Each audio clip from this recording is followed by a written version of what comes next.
is a little bit different for us. We're going to be doing a study session in the first portion of our meeting here. So I'm going to dispense with the normal opening until we get to the 6:30 starting time, and just introduce our study session at item 2, which is understanding our A through F accountability system. Justin Robinson, who is our new coordinator of student data assessment and accountability, has graciously agreed to join us and teach us all about the A through F accountability system. Just, it's all right. Strong. Welcome. I understand this is your first time at a board meeting. That's correct. We've got a weird little echo. Yeah. A weird little reverb. We're very nice people, so this is very low key. And this is a timely presentation. It really obviously, is. Since our letter grades just came out last week. And so we've invited Justin to kind of, typically the assessment report is a very dense report. So we thought we would split it up and just understand the A through F accountability system in the first sitting. So this is our introduction to that. So Justin. Yeah, it's our introduction, and again, to bring up the fact that our grades just came out, and all 7 A's for all 7 schools, and a 100% score for Sunrise Drive Elementary, which is fabulous. You're taking my thunder from the Sorry. achievements. It's just very exciting. It's worth saying It's again. worth saying again. It's worth saying more than once. Yes, okay, okay. So with that, I'm just going to go ahead and turn it over to you, Justin. Okay, yeah, so I was approached with the idea that you all have had some basic understanding of the A through F accountability system, but you would like more detail on how these letter grades are actually calculated, what goes into them overall. Next to you, I have included some documentation or some paperwork there that we'll be referring to a few times throughout the presentation. I'll also display that on the screen at pertinent times as well. So basically, the state of Arizona has an A through F accountability system, and how that is determined is laid out in the Arizona Business Rules, which is a large 82-page document full of gross formulas that nobody really wants to read. So I have read those, and we basically have brought this down to a much shorter document that I've made for you all, but also for our administrators, who can also then share with their teachers to help them gain a better understanding as well, so that each of the indicators that they're being graded on is summarized for the most part into 2 pages, basically, so that they have a better idea with some examples of what's going on there. So these 2 charts here basically show a overall breakdown of the indicators, and I'm going to switch over one more time here to show it more as a table, showing the 6 indicators that schools are potentially ranked by, which are proficiency, growth, English learners, acceleration readiness, graduation, and college and career readiness. They're broken into 2 categories. Elementary and middle are grouped together, and then high school is on a different grading scale, basically. You can kind of see what the percentage breakdowns are for each site or grade level school. And so what we're going to go through is go through each of these indicators one by one and just kind of explain how that works overall. So let's go ahead and get started. If you have questions as we're going through, please let me know. I will also pause the end of each indicator to ask if you have further questions on the indicator before we move on to the next one.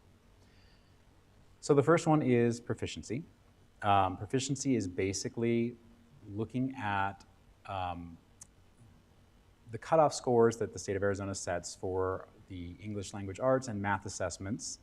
They set up cutoff scores for different proficiency levels for minimally proficient, partially proficient, proficient, and highly proficient.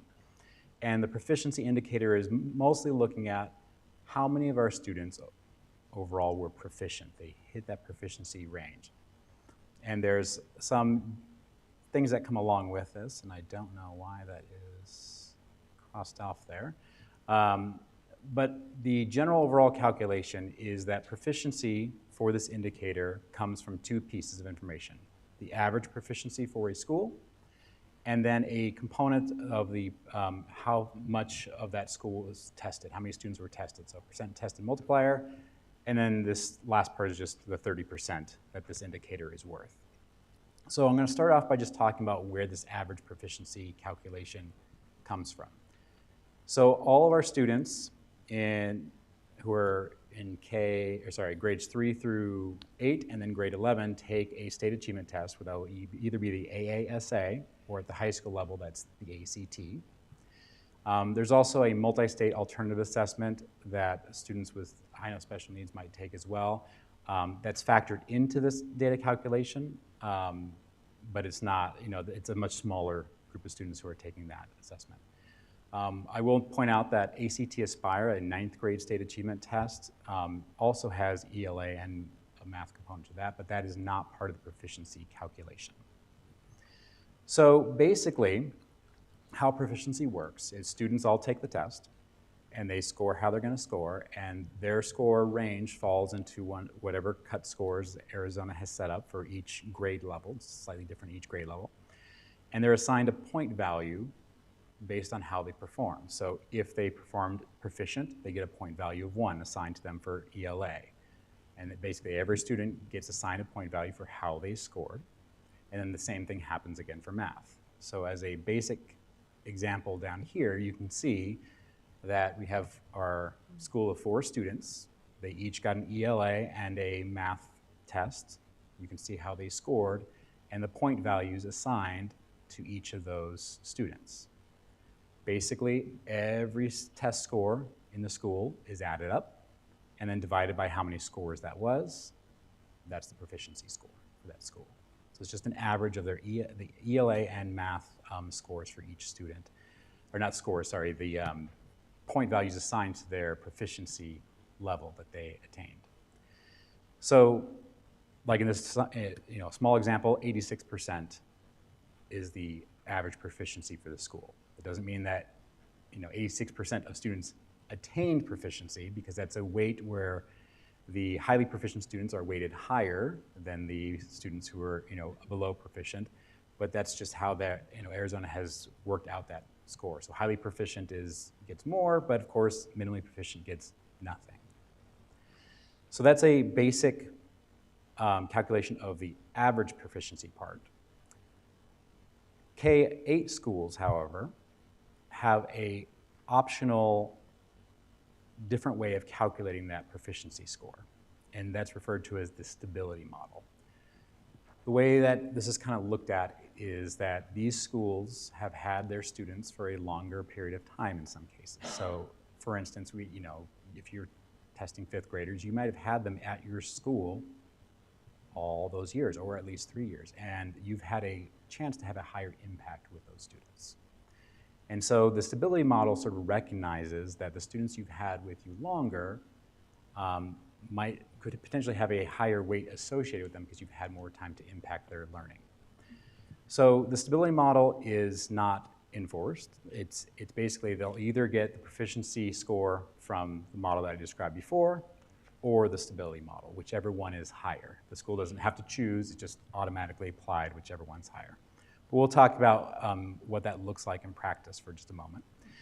So basically, all of the students in a school are assigned a number of FAY years, F-A-Y for full academic year, and that's a determination of how long a kid if the student has been in a school within the first 10 days of school, and I think now they define it as through the first weekday of April, basically when the state testing starts. That would be a full academic year. They might have 10-day, like a 10-day absence chunk in there, but that's roughly what a full academic year is. And so students are assigned by a site to either be a first-year FAY, second-year FAY, or a third-year FAY, and a third-year FAY would just mean that they were there at least 3 full academic years.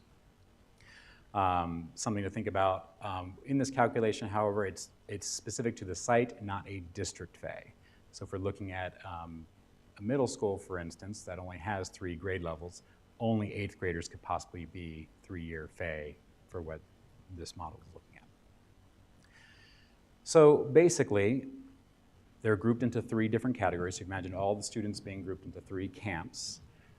Basically what happens then is each camp is then the average proficiency for the 3-year FAY students are calculated, 2-year FAY students are calculated, 1-year FAY students are calculated into 3 separate camps.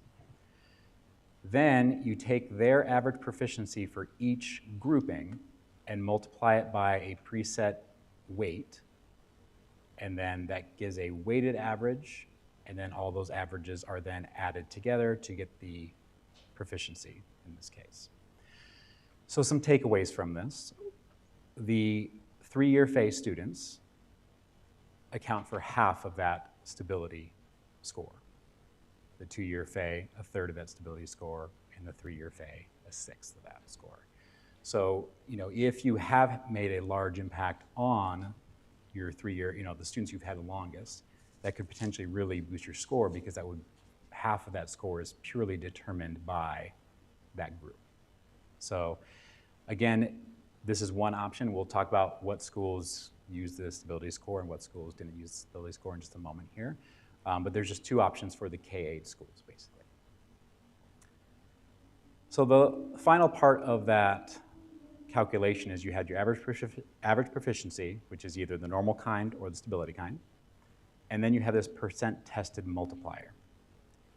So that multiplier comes into play with the number of students that you've tested on your campus. You may have heard that schools need to meet a minimum requirement of 95% of their students tested, and this is one way that that factors in. So basically, if schools do not meet that 95% cutoff for the students tested, their proficiency score will actually be negatively impacted.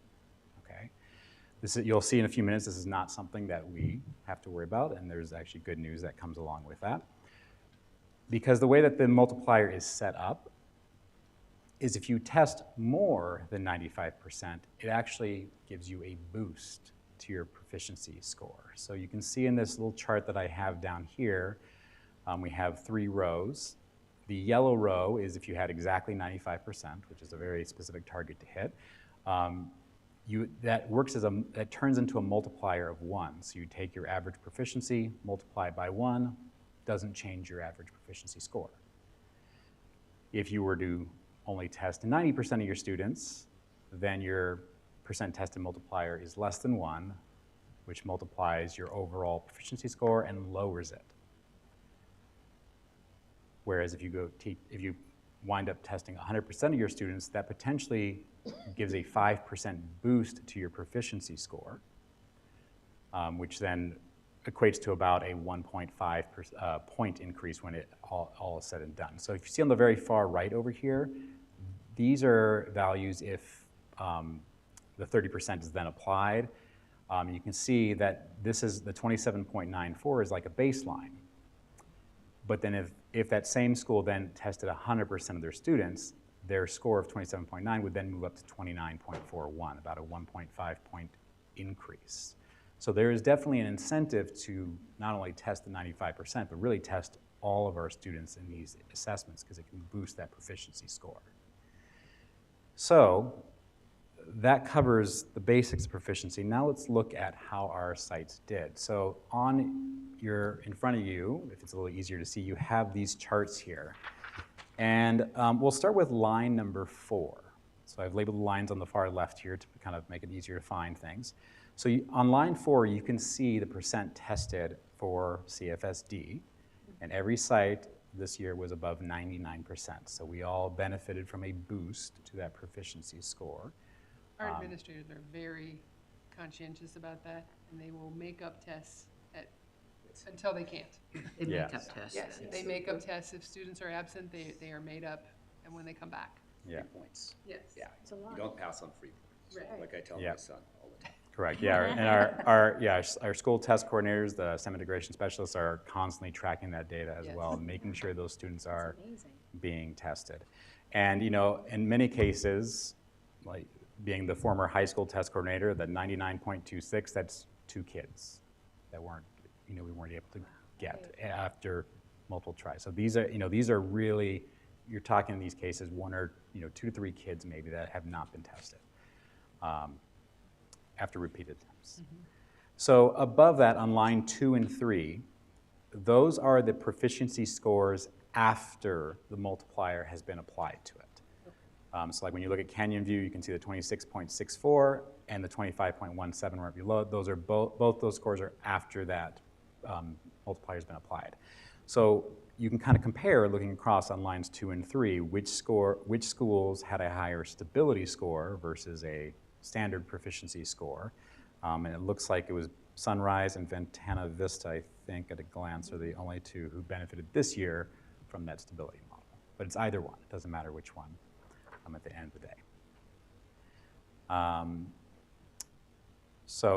And of course, at the very top in the darker blue portion on line 1, you can see that the max score is 30. We had 2 schools this year actually achieve that maximum score, which is awesome. And then we can also compare, if you would like, we have a second chart, and I should have clarified these. They have a different title at the very top. The one in red is the previous school years, so you can kind of compare and see how this looks from one year to the other on there.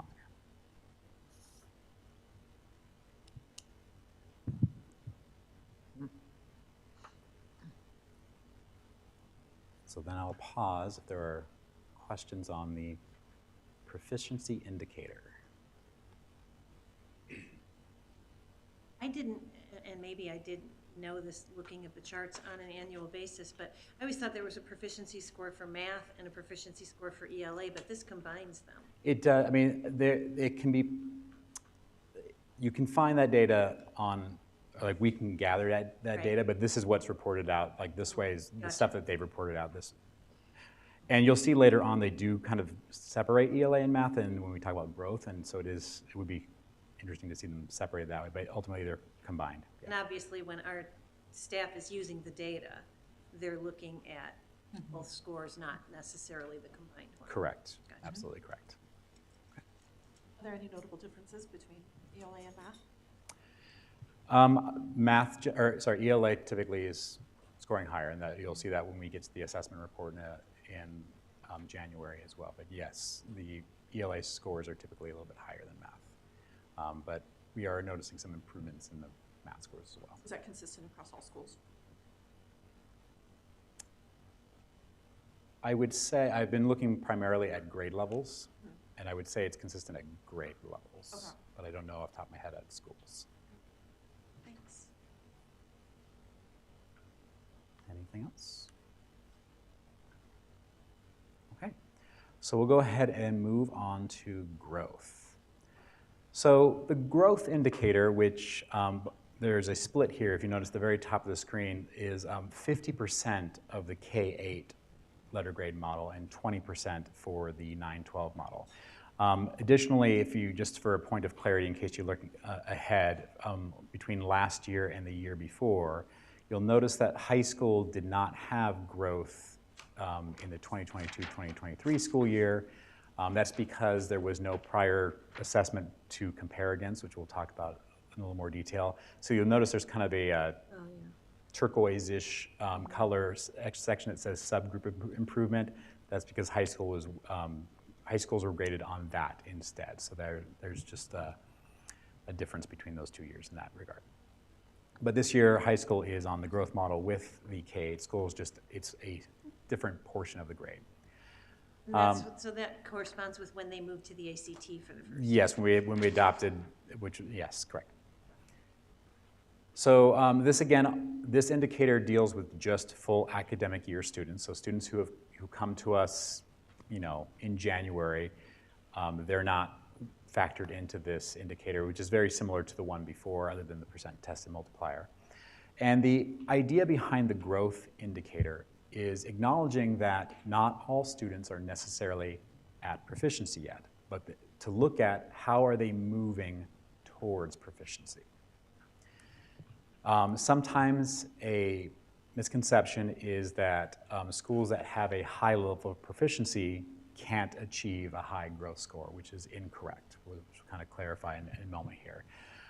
So the first part of the growth indicator is that students are assigned what's called a student growth percentile at an individual basis. And this doesn't happen until the summer.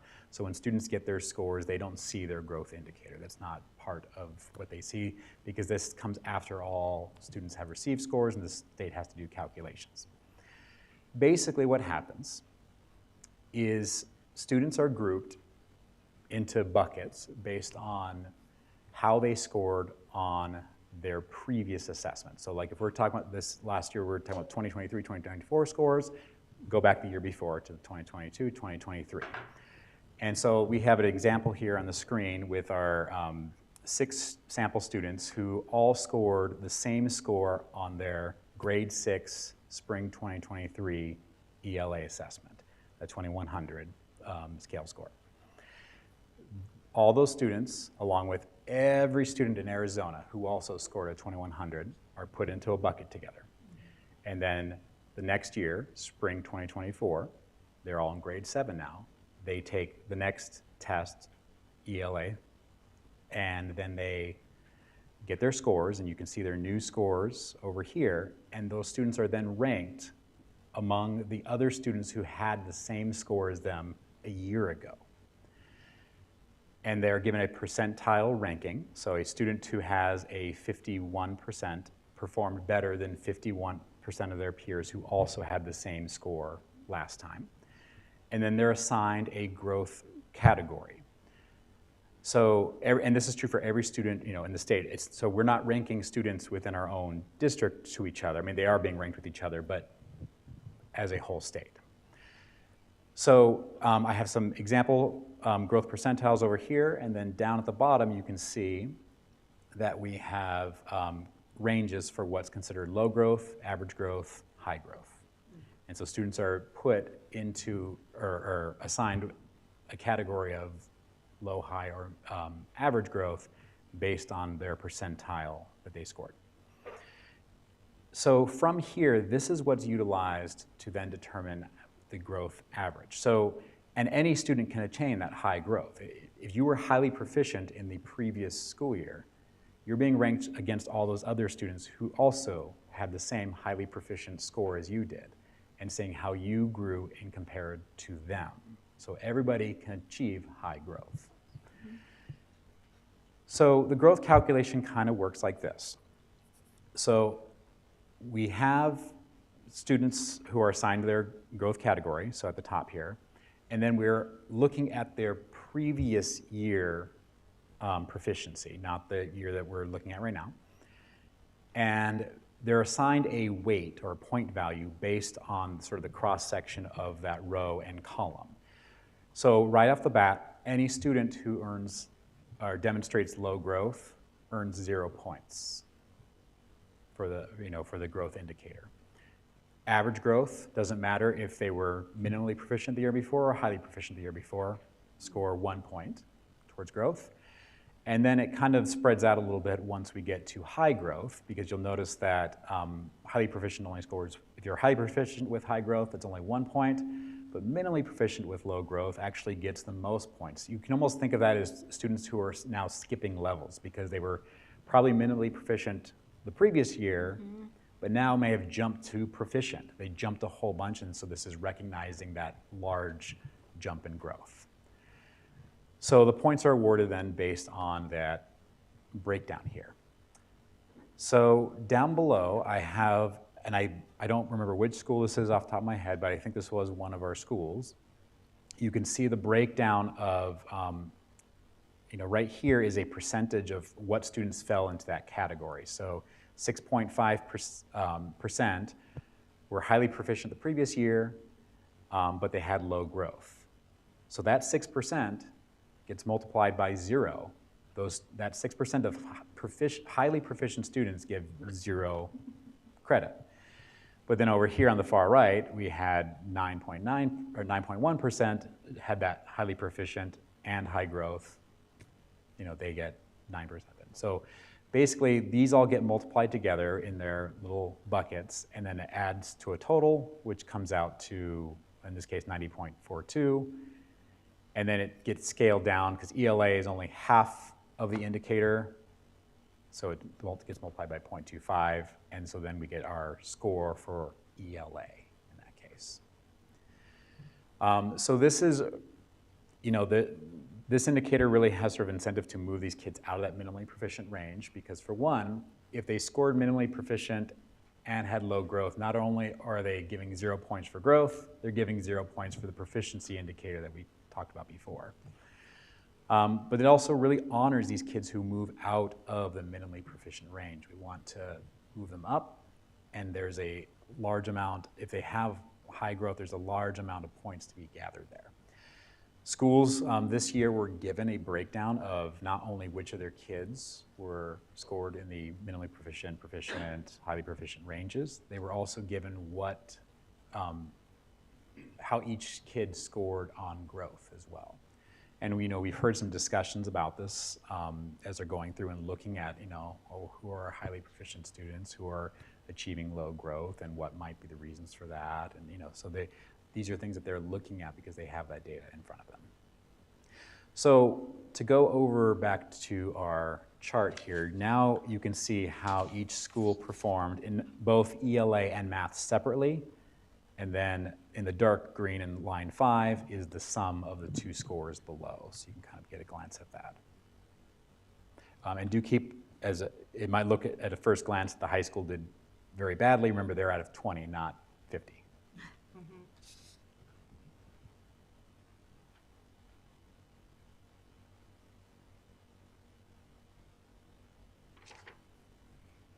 I'll pause again for questions or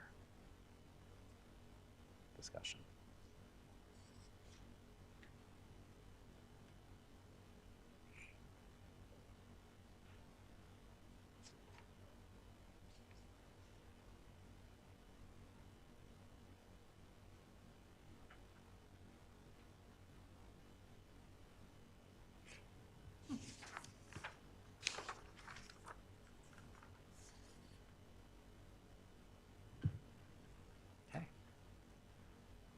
Ready to move on to the next one? Everybody okay? Good. Okay.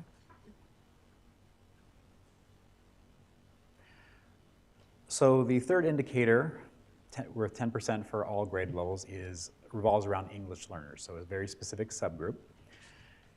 The English learners indicator is basically the proficiency and the growth indicators again, but just for those subgroups.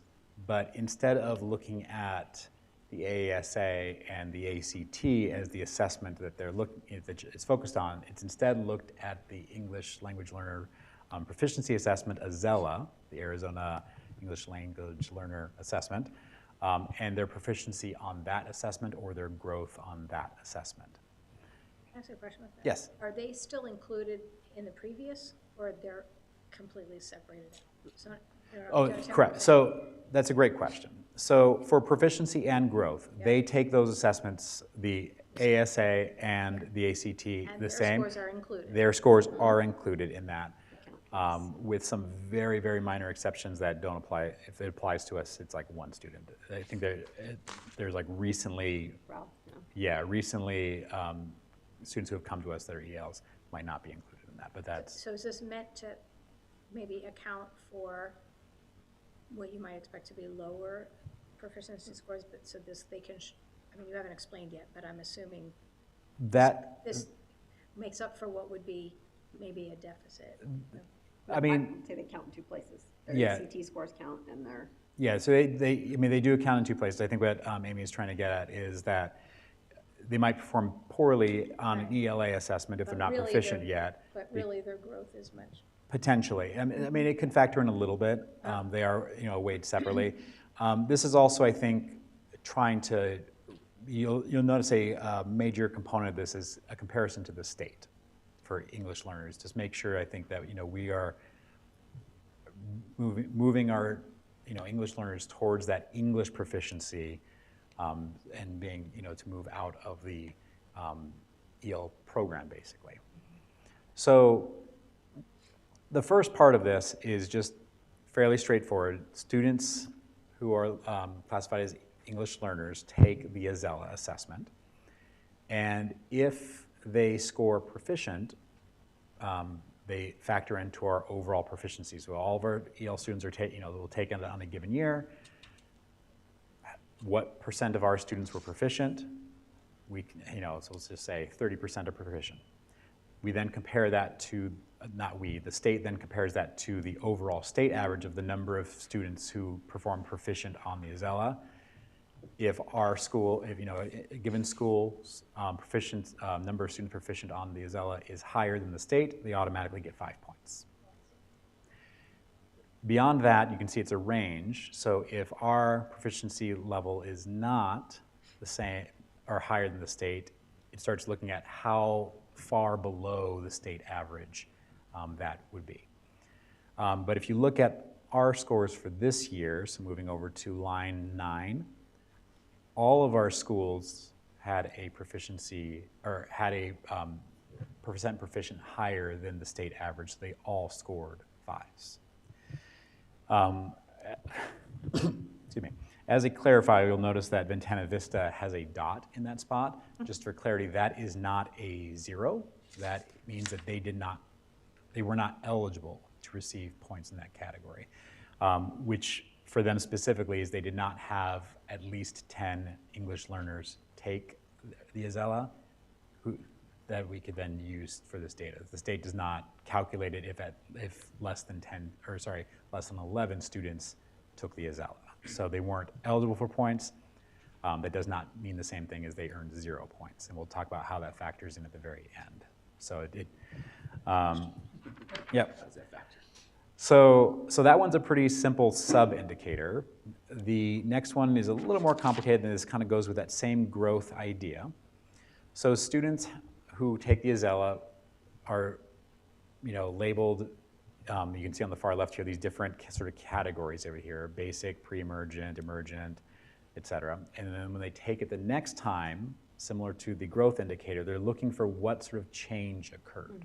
But this is not ranking them to all the other students like in the growth indicator. This is just for them specifically. How did they move? Did they jump no levels at all? They're still at the same spot they were. If they started intermediate, they're still intermediate. Their level or weight is 0. If they moved up 1 level, then their weight is 1. And if they were able to really go from the lowest level all the way to proficient, there's the potential that they have a weight of 3. So these weights on the far right factor into how the indicator score is, or the sub-indicator score is then calculated. So again, below I have a very constrained example of this. Again, I believe this is actual data here for one of our sites, where you can see that we would have had 8 students who did not jump a level, 8 students who jumped 1 level, 5 who jumped 2 level, and then no students who jumped 3 levels, which is a very hard jump to make anyway, so that's not necessarily surprising. These are then multiplied across the board and then divided by however many students took the assessment. So in this case here, we had 21 students tested. And of course, that first row didn't move at all, 0 points, because you multiply it by 0, you get 0. These are then all added together to get a sum, and that is then the proficiency for that school, or sorry, the growth for that, the average growth for that school. That growth is then, very similarly to the last sub-indicator, compared to the state. If a school... State's growth rate? The state's growth, average growth rate, yeah. So if a site's average growth rate is higher than the state's, 5 points. If it's below, it's a range of how far below at that point. And so again, moving back over here, all schools that were eligible to receive points for this category did have an average growth that was higher than the state average.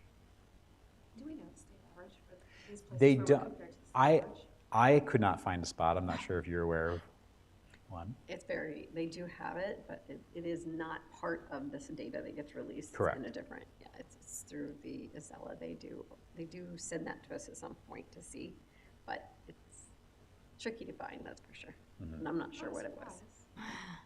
And that's because it does change, obviously, every year. Yeah. It's not like a set number. Correct. So we'll notice that in addition to Ventana Vista, Canyon View also did not get a score for the second indicator on line 10 there, the growth one. And then you'll notice above that on line 8, Canyon View does not have a score for the indicator at all.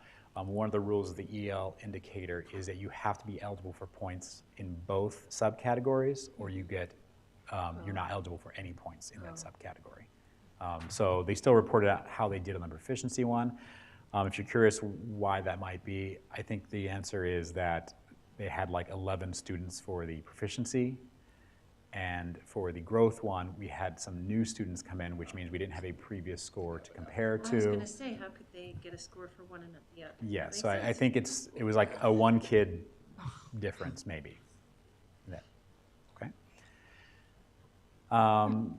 So that covers the EL indicator. Any other follow-up questions? Again, we'll get back to how the not having a score factors in at the end, but any other follow-up questions to English learners? Just a note for future reference on your presentation, Mhm. above that little chart at the bottom of 7, you're comparing average EL growth to EL proficiency there, and I think you mean the word growth there. All right, thank you. Yes, just to I label see. the chart I so see it when you now, go right forward here. with this. Yep, that was a copy and paste. Thank you. Oh, thank you. Okay. Anything else?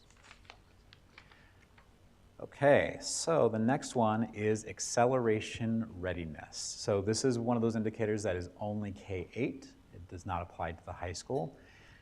And I look at this indicator as more as an indicator of improvement, noticing areas where things can be improved and finding some but not all areas that you can improve upon. So it says it's worth 10%, so there's 10 points to be gained here.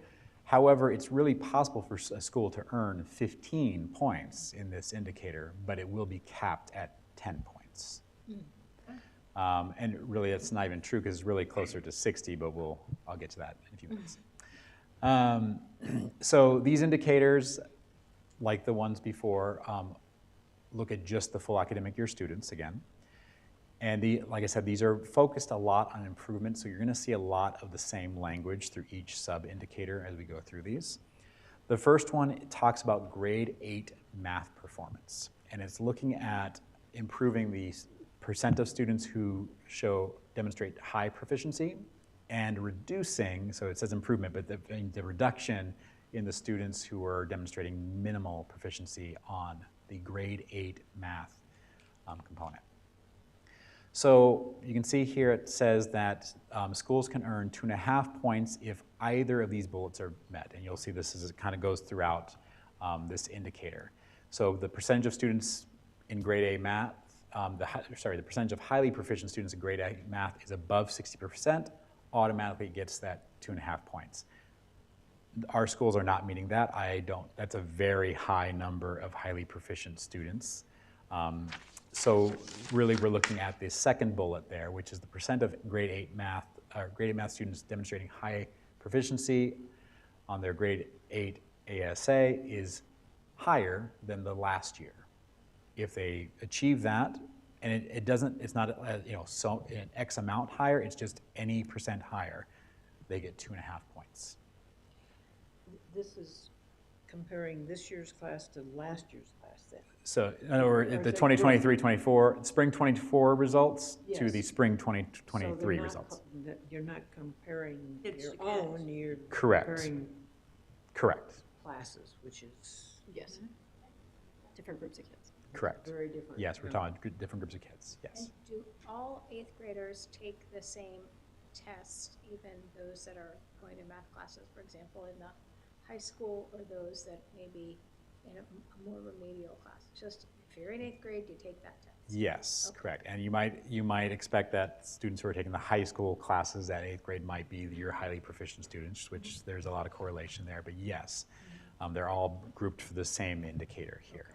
That's They correct. do, however, look at the MSAA, which is the alternative assessment. So those kids would take the MSAA, In which is addition. also.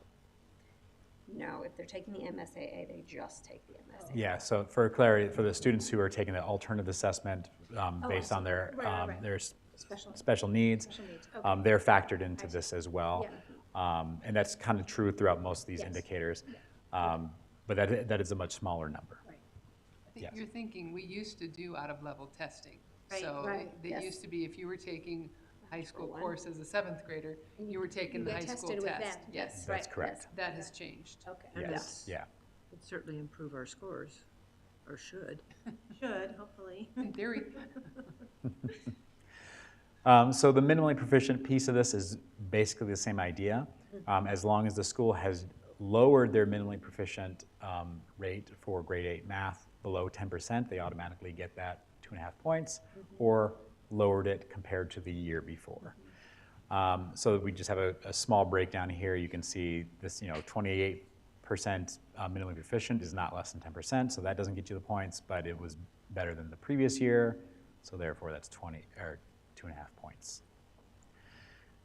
So as a quick glance over to our data over here for our middle schools, so we're only looking at the middle schools in this case. They both earned 5 points. This chart does not specify if they got, which portion of those sub-bullets they got, but they met both the highly proficient portion and the minimally proficient portion for that. And you can compare that to last year where they each only got half of those points for that indicator.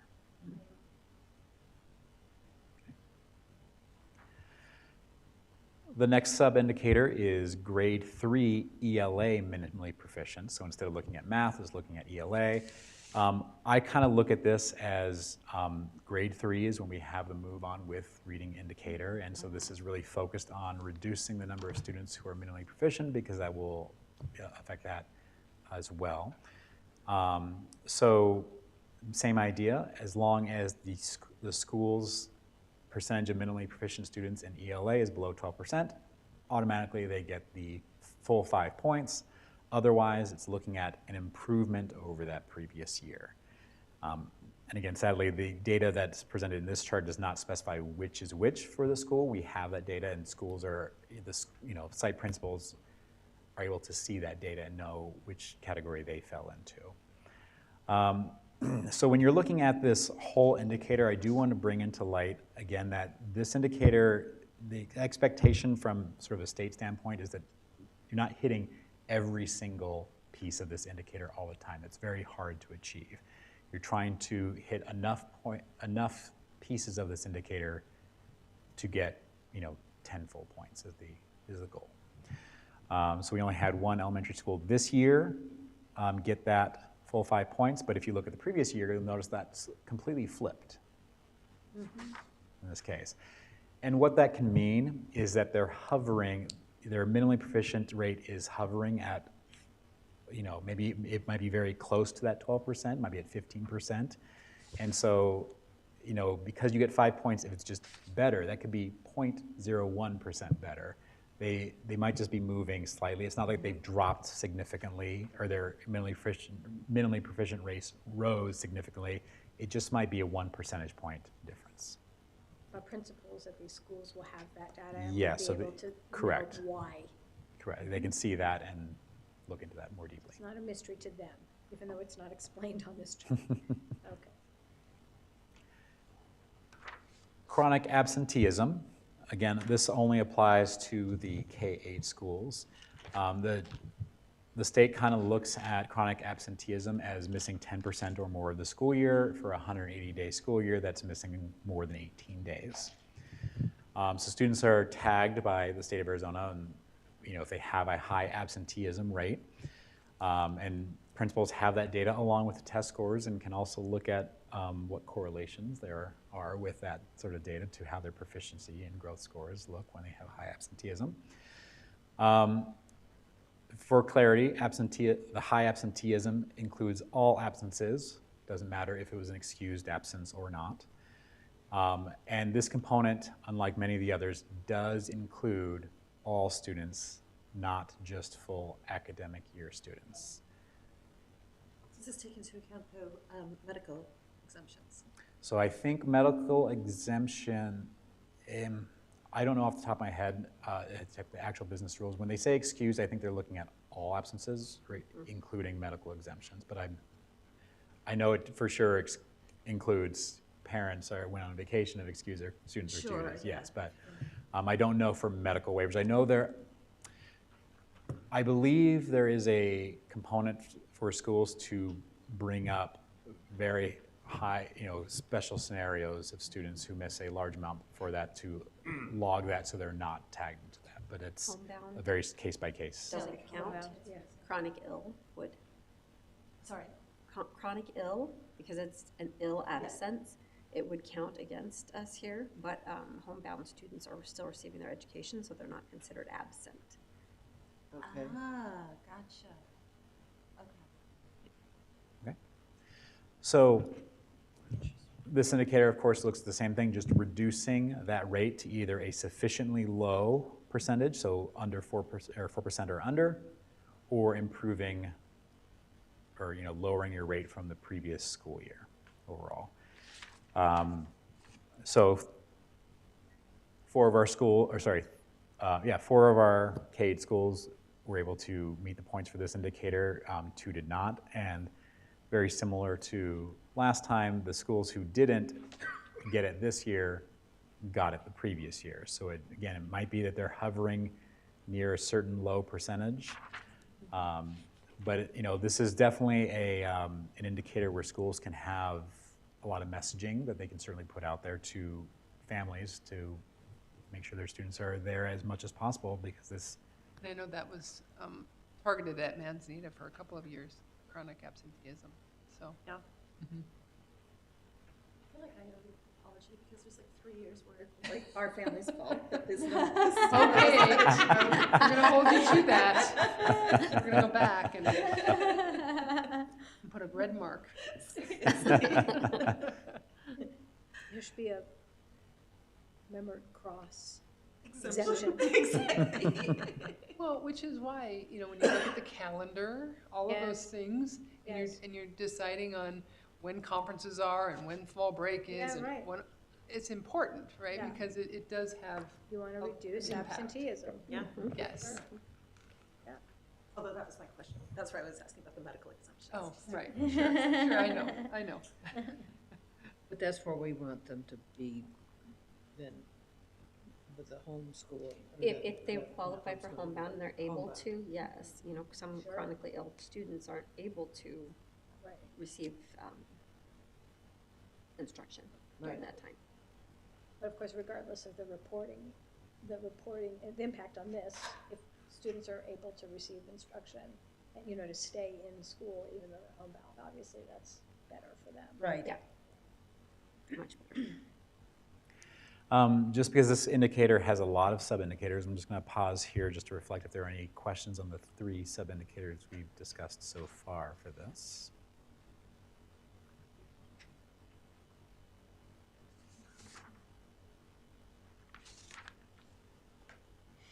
They're all pretty similar in this case, so it's not a lot to them.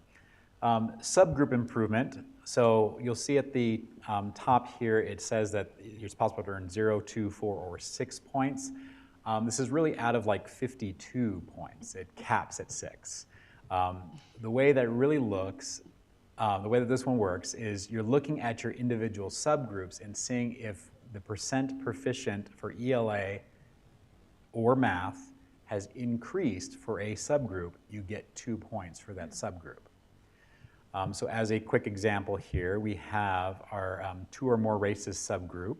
For this example site, we're had a 90% proficiency rate for math, 87% proficiency rate the previous year. The 90 is more, so they get 2 points in that case.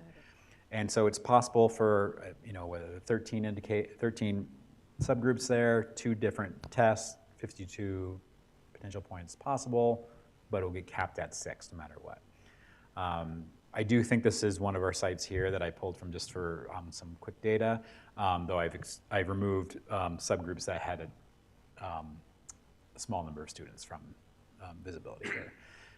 So this particular school really got 8 uncapped points, but then that gets lowered down to 6 points overall for that sub-indicator. So it's possible to get 6 points just by there's a lot of subgroups that could be improved there to get that 6 points. How many students constitute a subgroup? So it has to have at least 10, or sorry, more than 10. What, I think it's more than 10. 11 being So a, 11 or more. Yeah, 11 or more. being a reoccurring theme? Yes, yeah, we have, I know just off the top of my head from working on the assessment report, we do not have enough Native American or Pacific Islanders for any Right. subgroup Right. staff. So I think the ones in this case, the ones that have a dash, for the purposes of this particular school, didn't have enough, or the other ones did have enough, but I removed it based on some other privacy reason. So I would imagine having 13 opportunities to earn 2 points, so that we're generally at the upper level of these 0 to 6 points available to us. And I see 2 years Past in a 2 row, years, 2 years in a row, all schools have gotten all 6. Yes, yeah, there's a lot of points to be had there, for sure. A lot of ways Yeah. to do it. Great. Yeah. Yeah, that's over half the points for this indicator coming probably from that subgroup improvement. Yeah. That's not to say that because we get all 6 points, that we shouldn't focus on. I don't those disagree. subgroups. Yeah, I'm really focusing on how Yes. the Yes. scoring works, but no, Yes. you're absolutely right. The other part is that if you don't have a diverse student base, you can't get the number of points either. True. If you don't what? We If you don't have a diverse several- student base. Right. There's no way to get the 6 points either. Yes, that's very true. And I believe it's 10 per grade level, is that correct, Justin? Sorry. It's not 10 overall for the school, it's 10 for that particular grade level? You mean 10 points for the indicator? Yeah, or is It's- it whole school-wide? Yeah, it's for the whole school is Oh, 10 nice, points okay. for the indicator, yeah. That helps. No, you're saying points and she's saying number of students. I'm sorry, Sorry. rephrase your question. I'm saying for these indicators, for them to have Oh. a subgroup, do they have to have 10 at each grade level? You know, I'm trying to visualize the charts these are pulled from. I think it's for the site, but I may be wrong. It might be per grade level. I think it has to I be think per it's grade site. level. I would think it'd have to be per I, site. Yeah, we don't have enough students. No way. And I would, for the 8th grade performance that's specific, you would probably have to have 10 8th graders. yes, now that I'm looking at this, I think it's actually for the site. Okay. Because otherwise, That makes more sense. I don't mean to sidetrack us. Yeah. I think it's per site, but I'm not positive of that. So the last sub-indicator in this one is the special education inclusion component, and this really revolves around having a high number of our special education students participating in the general education classroom for at least 80% of the school day. And really that's just, again, comparing that to the statewide average in this case. So it's not necessarily an improvement over your previous years, it's really just, are we having our special education students in the general classroom more than 80% of the day? How many of those students is that number, or is that percentage more than the state? So in the middle school and high school, for example, where students, special ed kids may be pulled out into study skills, I don't know if it's still called study skills or that, does that one class out of the number, is that within the 80%? Yes. Yeah. Yes. Which is why we have mostly an inclusive model for our special education. They're in the classroom most of the day. So we meet this 80% easily in most cases. Yeah, I think they're called academic support at the high school, study skills, High school, middle school, yeah. So if they're only taking one If of it's those that one classes, class. then they're okay. Right. Once you hit 2, right. then you start to change the weight of those students. Okay. So that wraps up the acceleration readiness indicator. Again, it's possible to get a large amount of points in that subgroup, but that subgroup one is then capped down to 6 points. But then of what's left, there's, like I said, I think 15 points possible that they could earn, but again, that would get capped at 10 points as a maximum. And you can see Sunrise this year scored the full 15, I can see. And Esperero got 13.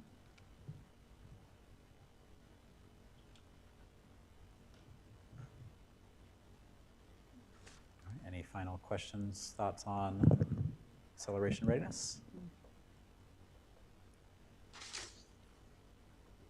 Okay.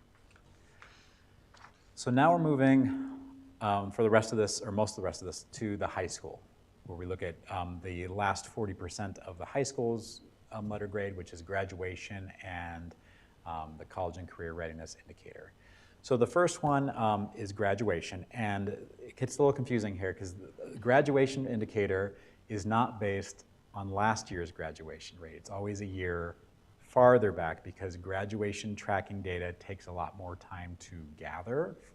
So Arizona is always looking at the previous year. So when we're talking about this right now, we're looking at cohort 2023 graduation rate and earlier as we go through this. So the first one is a 4 to 7 year graduation rate component. And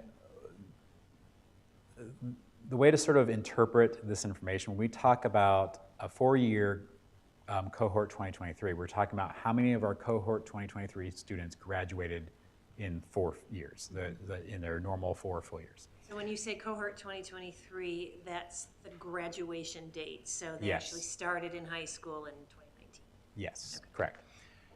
Cohort 2022 5-year is the students, they were supposed to graduate in the year 2022, but we're looking at their 5-year data. So that it's including kids who might have graduated the year after the rest of their class graduated.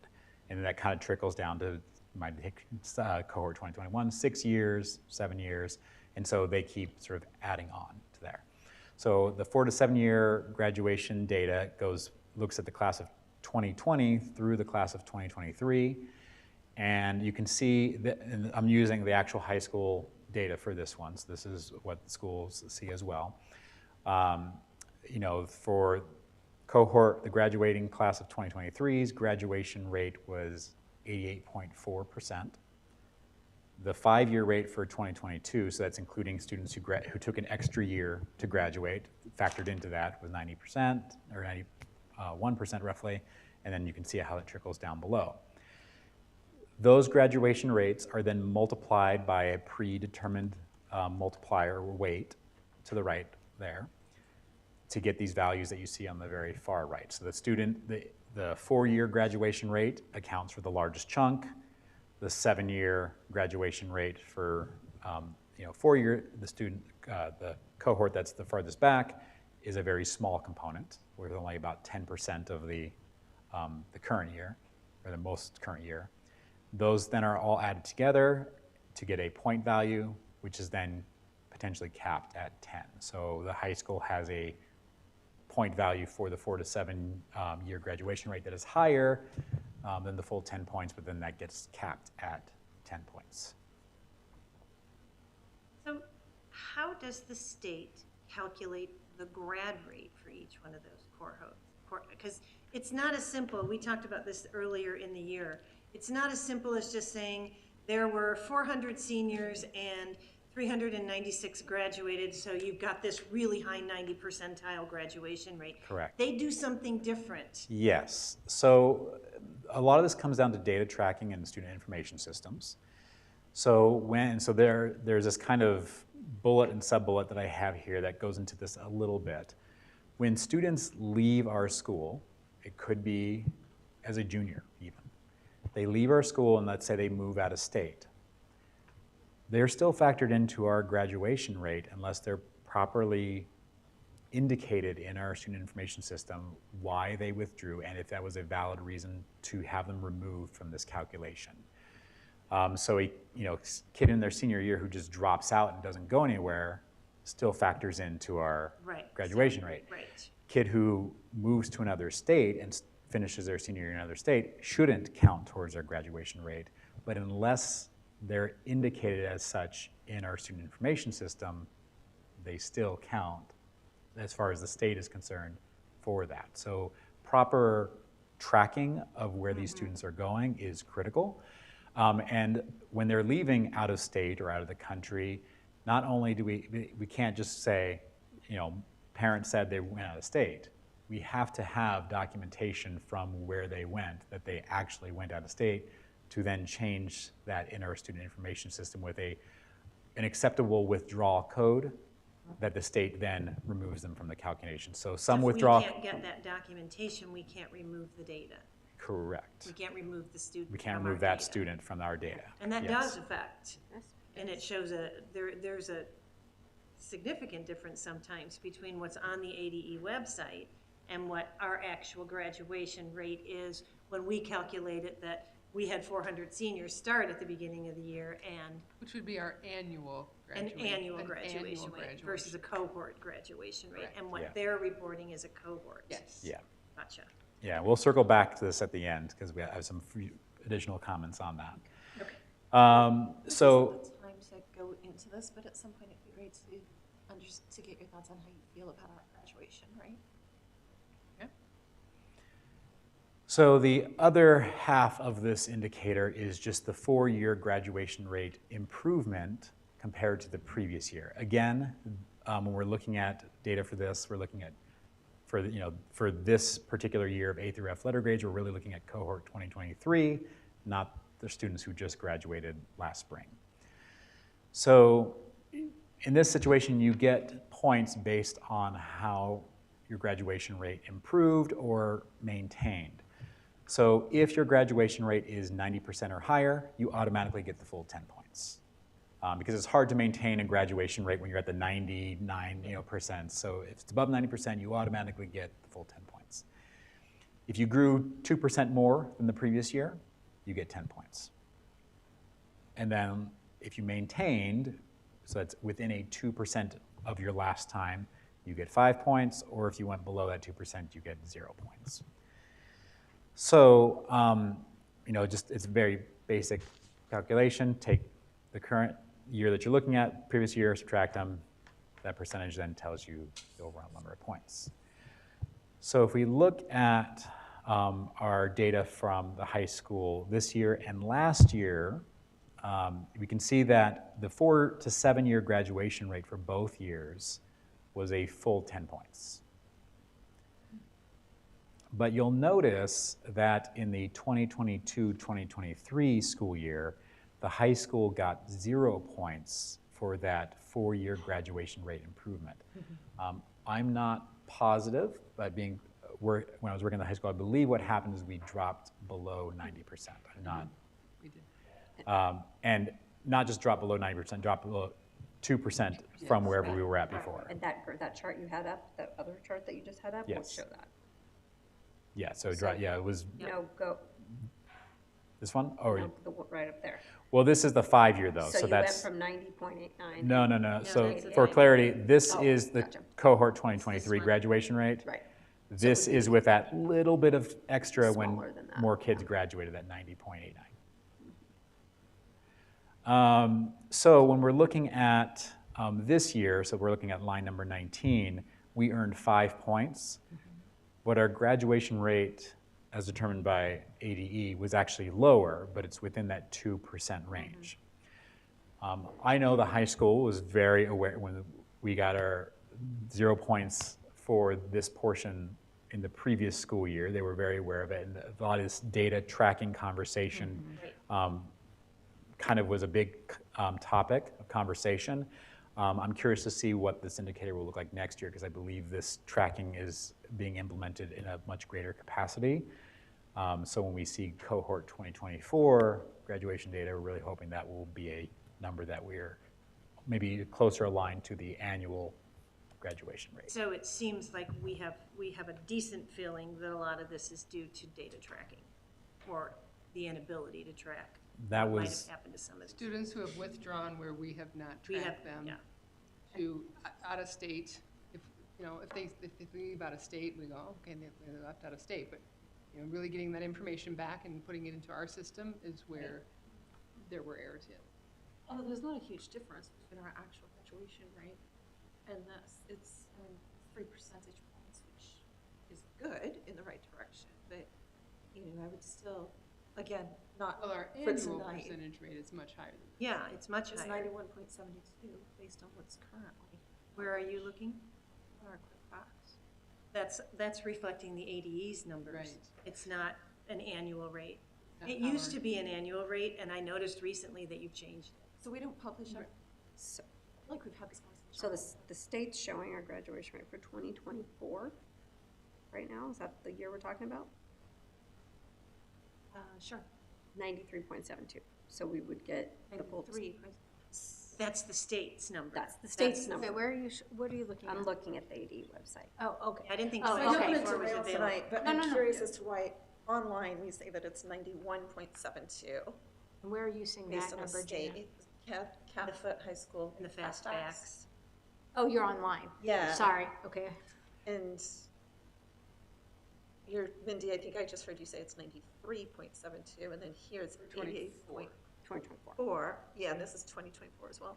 So it's possible just because one of the reasons we're not looking at cohort 2024 graduation rate for this letter indicator as well is because this data takes time to get accurate. That's a fair, okay. And so that cool, might that's a good reminder. attribute to fast facts were done much earlier in the year, When that we pulled number. the data, that's what it was showing, yeah. I Yes. think that's what it was, Julie, when we were looking at it too, you're right. But again, fast facts are showing the ADA's rate. Yes. Rather than That's our annual graduation rate from the prior year. Okay. So I don't want to derail, but I do think this is maybe for agenda planning or something, or a weekend review or some such thing. Denise, it'd be good to get tighter on this number because it is a number that is really important to our Scrutinized. community. Yeah, it is. It gets scrutinized. And I think a lot of it, in looking through these numbers with this kids for the 2024, with the high school, this summer, they tracked down quite a few kids because a kid could withdraw freshman year, and if we're not continually cleaning the data, Yeah. we'll lose track, right? So they did a great job, and this number has come up significantly even in the last 3 months. So I had two follow-up questions on that. So it sounds like, and I was looking for confirmation, that it's become a priority, or that whoever is the, not the registrar, whoever's responsibility is in at the high school, there is now a stated We're all over goal. this. We need Yeah. to get this information. Okay, Yes. that was number one. And number two, when we talk about when you're talking about our annual graduation rate, then you're talking, I assume, there also has to be some just the accounting seniors. for, it's just the seniors, but if somebody's in our schools through December and then they move out of state, like, what is that number taken from? Is that number taken at April? Is that, do you know what I mean? Like, I think it's taken in Continual. May. Like when Oh, everybody really? goes When through everyone's graduation and graduated. walks across the Yeah. stage. Who was enrolled at the end was of who's May? enrolled at the end And of the who school year? graduated. Okay, good. But if they graduate from high school out of state and we know it, what happens? If they're cleaned out and not counted against us? Right. Yes. Right. Wait, say that again? If they're counted in another state's, We Or just another take them schools. out, we just pluck them out of the system. Yeah, we have to appropriately tag them. We have to Right. still follow up with that Code. school. Yeah, I didn't, well, Basically, I like, know, no, I know what you mean. it's basically like, once they touch our system, they're ours until we can absolutely prove That they're no That longer that they're ours. somewhere else. They enroll Right. one day somewhere else, they're no longer ours, Okay. if we can prove that, And in-state, we would just get their records request. Right. hopefully. Right. So in-state, it's not a problem. Yeah, that would be very difficult. I But it's mean, when they're going out of state and sometimes country. to a private school or right. like and that. they don't ask, if they ask for their transcript? We have to get a records request from the new school. Okay, and is that enough to show that they're no longer, Yes. that's sufficient? Their enrollment somewhere. And we probably should have more conversation regarding the graduation rate, but in the interest of Yes. getting through the rest of Yeah, this yeah. report, let's go Thank ahead and you. move on. Okay. Yeah. And we can decide how we want to report it. Do we want to use ADE numbers or do we want to use our annual? I know that it's created issues It using has our created- annual, and someone says, hey, wait a minute, the ADE It- says this. exactly. Exactly. And maybe we do both. Yeah. Okay. But with some sort of explanation, but we can talk about that offline then. It's obviously much more complicated than, It's you would much think more graduation rate would be like, complicated, oh, yeah. Right. that's super easy, but it's not. No, it's not. Yeah. No. Okay. Okay, so in the interest of time, I think we've covered the graduation one Yeah. for the Yeah. most part, so we're going to move on to college and career readiness. So the College and Career Readiness Indicator, abbreviated CCRI, is a self-reported indicator that schools basically get a very wide spreadsheet where they have all their seniors listed basically, and it's kind of a brag sheet. It's listing the accolades of every single student. Wow. And they get sort of points based on how many different things they did towards college readiness or career readiness. So there's some details here about which students are included and which are not. But we'll move on to what some of these accolades that students can earn points in are. I don't have the full list here, but I've listed the ones on here that are the most commonly, or the ones that students most commonly earn points in.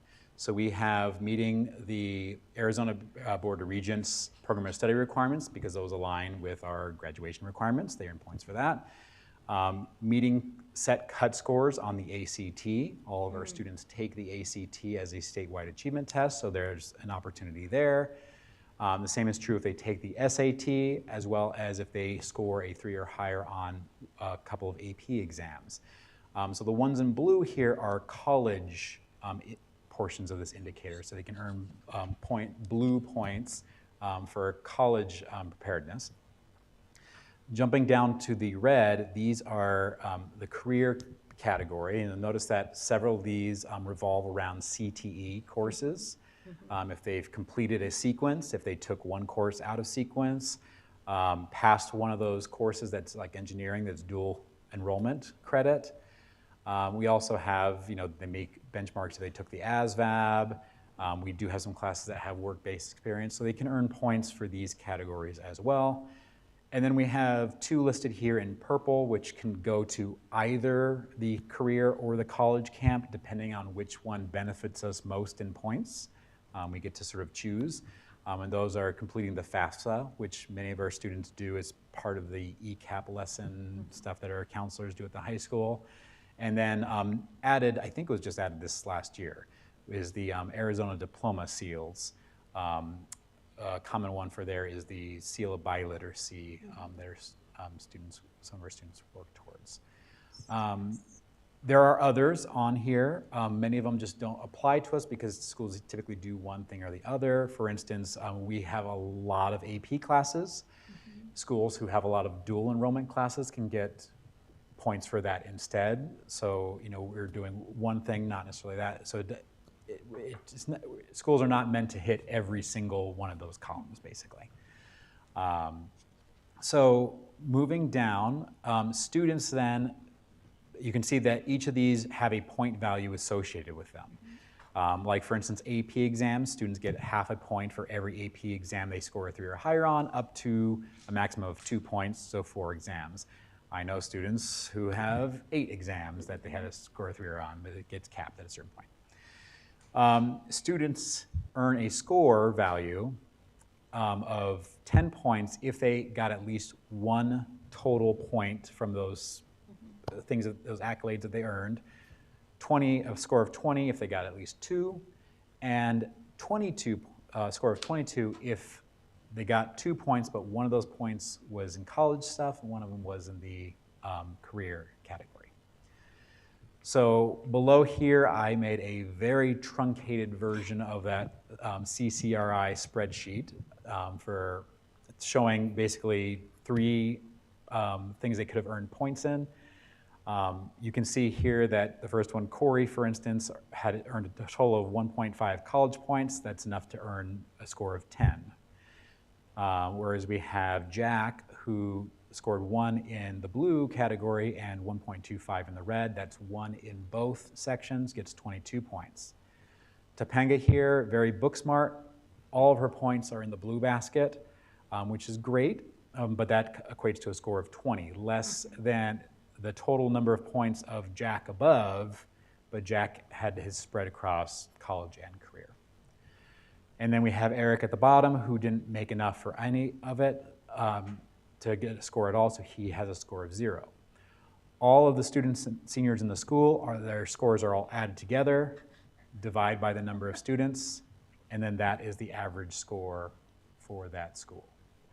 If the That's a students are all full-time job. meeting, I'm sorry, go ahead, Carol. Well, that's a full-time job, just Yes, trying to it is. figure Just that out. doing that. Just Yeah. tracking it. Yeah, so this becomes a end of year tracking issue. In my former position, tracking all the state testing data and stuff for this, it's a big tracking piece, trying to make sure we have good, again, like the graduation one, record keeping basically, so we have this information at the finish line for all these students. And we're no longer administering the college and career readiness exam, CCRW.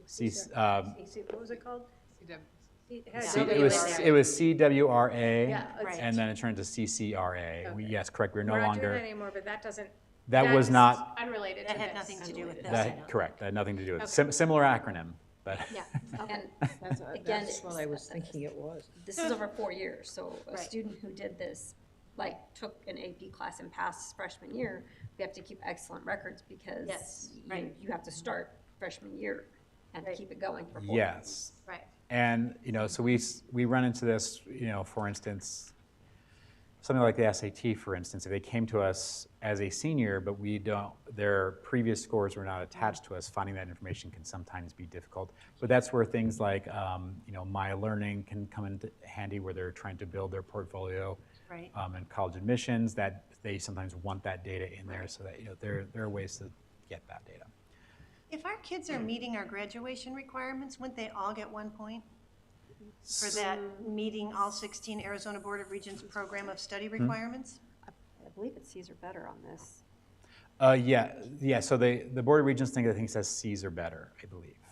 Okay. I think. Okay, so it is possible to not make Yes. that one. If you're to look at the spreadsheet, that column is filled with mostly ones. I would think so. So looking now to the high school itself, my constraint example, there was only 14 points awarded there, but the high school you can see has, across all 425-ish students from last year, was able to have an average score from all of its students of 18.8. Again, 20 being the maximum there. It is. And that's a 0.5 increase from the previous year. No growth bonus, though. Sorry.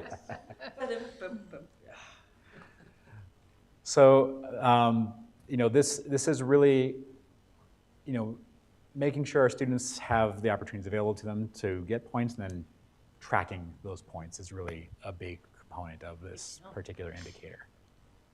Okay. I'm going to move on to the last two, unless there's any further questions on CCRI. Move on to the last part here in our last few minutes is bonus points. So at the top here, you can see that this is broken up a little bit differently depending on the grade levels. K-8 can earn up to 5 bonus points, and the high schools can earn up to 9 bonus points here. The first one is pretty simple and straightforward, and is one that we probably have the least amount of control over. And that's just really looking at what is our special education enrollment rate compared to the state. If it's 80% or more of the state average, you get full 2 points. Otherwise, it's incremental amounts lower, depending on how we compare to the state average there.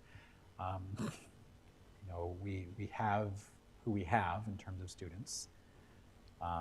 Which is also connected to the ability to hire teachers in that Correct. area. Correct.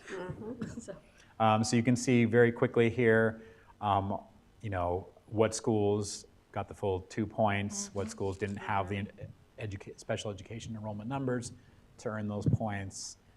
There's not much to really discuss on this one. The next one is science proficiency. So you may have noticed we talked a lot about proficiency and growth, and those were all related to the ASA and the ACT, where grades 5, 8, and 11 also take a science state achievement test, and that's not factored into any of those other indicators. The AZ Science test is really only factored into this bonus point component here. And it really comes down to, as long as we tested 95% of our students on AZ Sci, was our proficiency rate substantial, a certain degree higher than the state average. This particular year, we got the full points across the board for all 7 of our sites. Our AZ Sci scores are double that of the state average. They're not necessarily where we want them to be, but they're considerably higher than the state right. overall. So we got the full points 3 for that. points. 3 points, full And 3 then- points. And the 95% test, that is important here, because if you don't test 95%, it doesn't matter how good they did. Yeah, Don't yeah. get It's And an all or none. yeah, so and that percent test that we talked about at the very beginning, that was just for ASA and ACT. But we're really testing pretty close to 99% for AZ Sci as well. I mean, that's, and so that covers all the points that K-8 schools are open to. The high school, we talked how ACT Aspire was not part of any of that earlier calculation. This is now where it factors in, and this isn't a proficiency calculation. This is purely, did we test 95% or higher of our students on ACT Aspire? Okay. And being that I was the one who tracked them down, yes, we did test them all last year. Those poor kids, huh? However, will ACT Aspire be part of proficiency? I think it's important to know next year. I don't think it will be.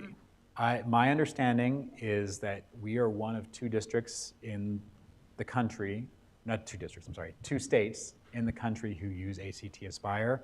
I think it's an assessment that ACT is Willing to phase out? Yeah, so it may, I don't know what the future is in terms of it, how that, proficiency on the assessment might factor into our proficiency scores. I think where it's being used right now is it's a checkpoint.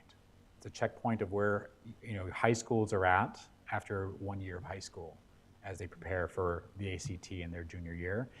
It does factor into growth because it is the check, when students are when you're looking at the growth for ACT, it's looking at their ACT Aspire score. So it factors in to the growth component, but it's not calculated into the growth score. The PSAT, ACT Aspire. Similar, Yeah. similar. Similar. Yes. Okay. The last indicator, or the last bonus point possible for the high school is really part of the CCRI. Again, it comes really down to data tracking. If a school has 85% or higher of their students going on to some post-secondary education or going into the military, they get a bonus point. Or if they improve that rate of students doing that from the previous year, they get a bonus point. This really comes down to our counselors who are, as again, part of their ECAP lessons. One of those is filling out a form at the end of the year that says, where are you going? What are you doing next? And asking them to answer truthfully. One of those things is I'm just going straight into the workforce. Others, I'm taking a gap year.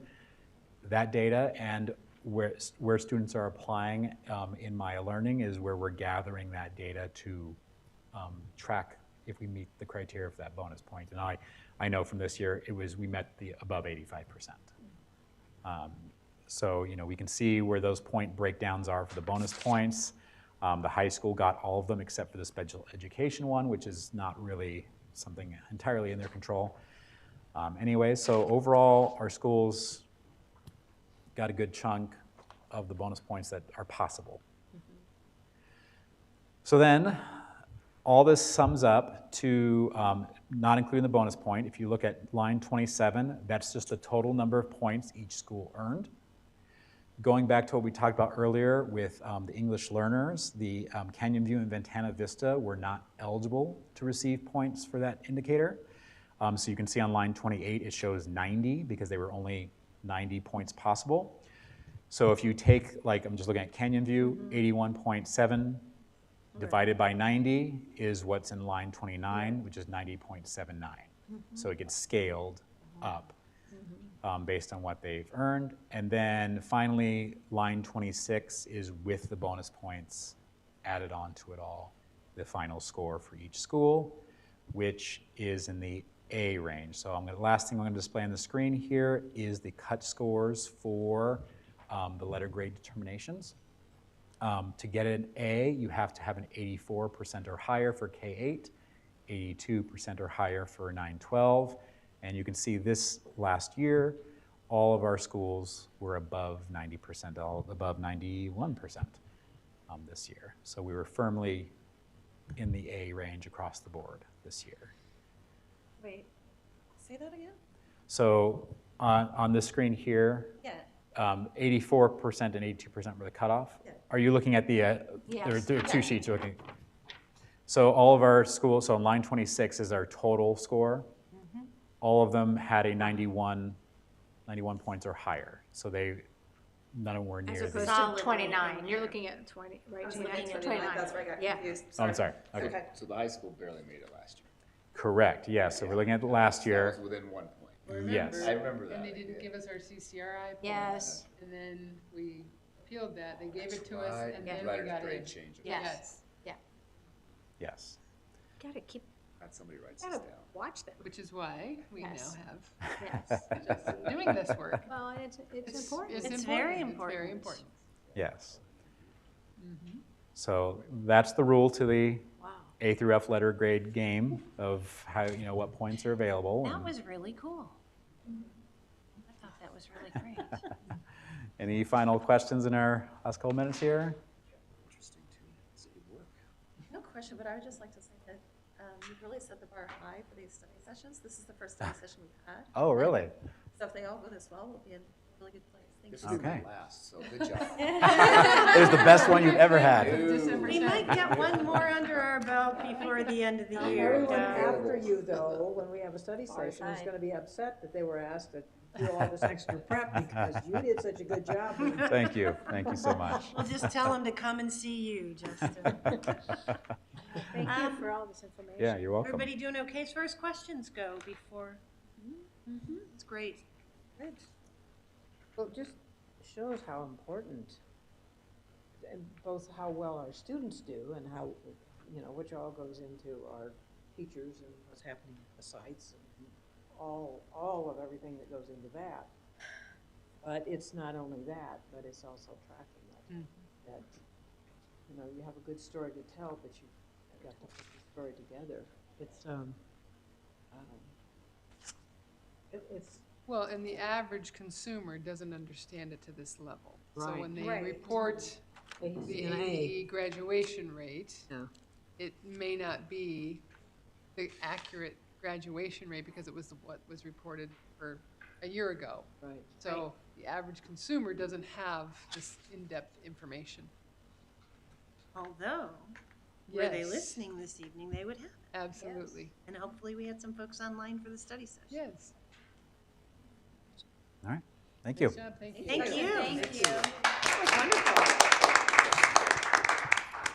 So we have about 15 minutes between now and the start of our, the rest of our board meeting. So if people need to take a break and mill around or Yes. stretch your legs, feel free. You want another half a sandwich? I might eat mine later.